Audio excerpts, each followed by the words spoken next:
Welcome to the Military Admission Information Hub's overview of military spouse and dependent benefits.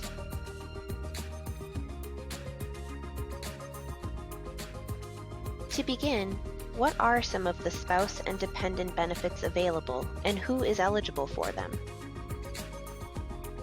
Some of the benefits available for military spouses and dependents are the active duty spouse discount, the Chapter 35 DEA benefit, MyCAA, and a transferred post 9/11 GI Bill. First, what is the active duty spouse discount and who is eligible for it?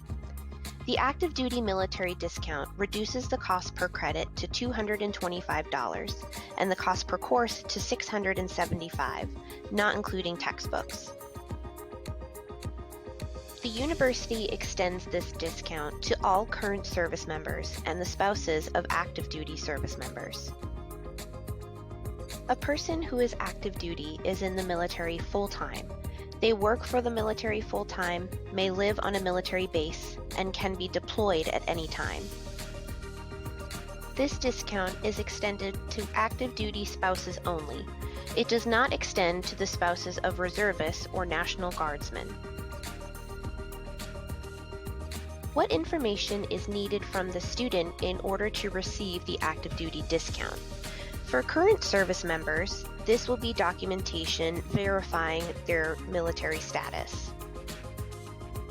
This could be something like their permanent change of station, or PCS, a leave and earning statement, or LES, an enlisted record brief, ERB, a notice of basic eligibility, or NOBE, or they can also submit their current active duty orders.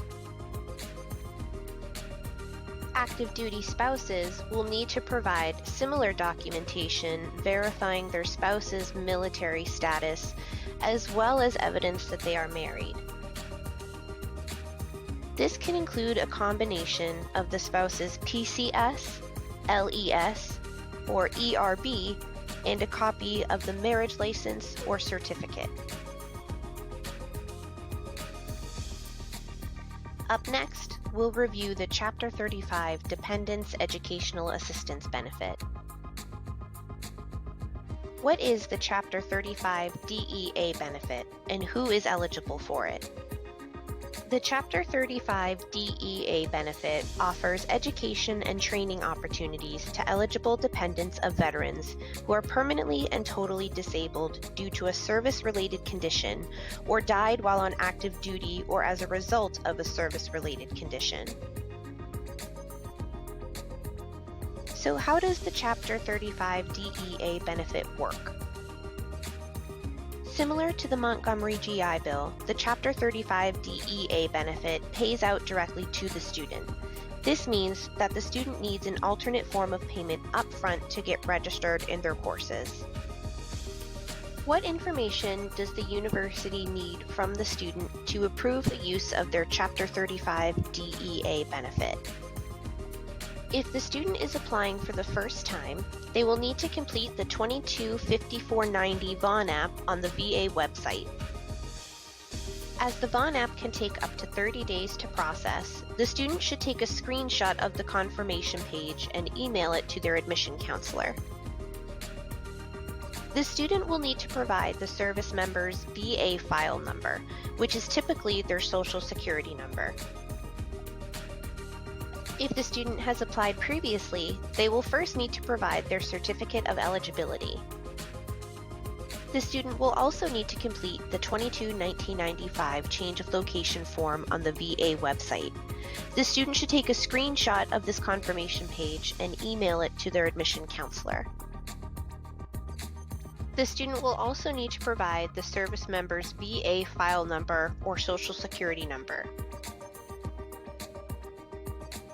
Up next, we'll talk about the MyCAA program for active duty military spouses.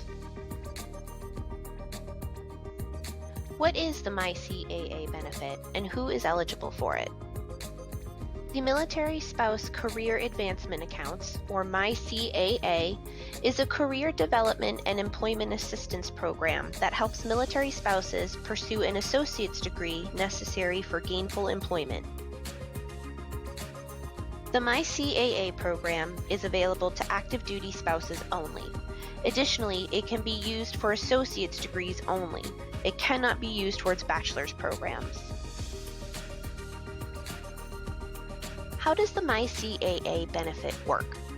The MyCAA program provides up to $4,000 of tuition assistance towards an associate's degree. MyCAA covers tuition only. It does not include funds for course materials or textbooks. So what information does the student need from the university in order to get their MyCAA benefit approved? First, spouses will create an account through the MyCAA online portal. Then, they need to upload their Educational Training Plan, or ETP, provided by the university. Please review the walkthrough in this area of the Information Hub for information on how to submit a case through Unify to have the ETP completed. Now, what information does the university need from the student in order to approve their benefit? The student will need to submit their MyCAA authorization form from their portal in order to be approved for registration. Up next, we'll cover how to help students who are utilizing a transferred post-9/11 GI Bill benefit. To start, what is a transferred post-9/11 GI Bill and who is eligible for it? Active duty service members can transfer their post-9/11 GI Bill to an eligible spouse or dependent. The service member must be on active duty to transfer their benefit. Additionally, the post-9/11 GI Bill benefit is the only transferable VA benefit. So how does a transferred post-9/11 GI Bill work? Similar to a non-transferred post-9/11 GI Bill, the benefit pays the tuition directly to the school. First, the service member must apply for a Transfer of Educational Benefits, or TEB, through the VA. Once the TEB is complete, the benefit will be in the spouse or dependent's name. From there, the spouse or dependent will follow a very similar process to service members who are utilizing their own GI Bill.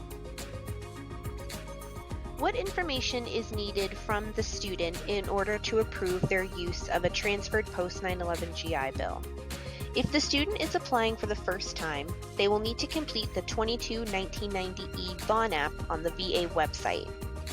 Because it can take up to 30 days for the Vaughn app to process, the student should take a screenshot of the confirmation page and email it to their admission counselor. The student will also need to submit their TEB letter that they received from the VA once the transfer of educational benefit was approved. Lastly, they will need to submit the service member's active duty statement information.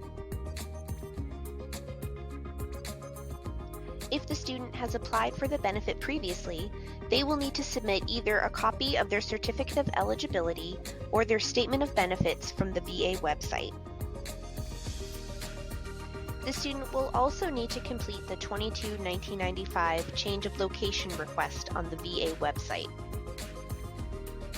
Since the change of location request can take up to 30 days to process, the student should take a screenshot of the confirmation page and email it to their admission counselor. When speaking with military spouse and dependent students, there are several important questions you'll want to ask to help guide them in the right direction to request their benefit. A good first question to ask is if the student has ever used the benefit before. This will help you gauge their level of familiarity with the next steps and how much support the student will need moving forward. Another important question to ask is if the student has ever requested the benefit before. This will help you guide the student through the appropriate next steps to applying and requesting their benefit. If the student is utilizing a benefit that requires upfront payment, You should ask their plan on how they intend to initially fund their tuition. If the student is using a benefit that does not cover their tuition in full, you should also ask what their plan is to fund the remainder of their tuition. Now that you've completed the spouse and dependent benefit overview, please take some time to review the resources included in this section of the Hub. You can also test your knowledge on spouse and dependent benefits with the quiz located in this section of the Hub. Congratulations, and thank you for completing the overview of the spouse and dependent benefits. If you have any questions, please reach out to your team lead or to veteran admission counselors on your team.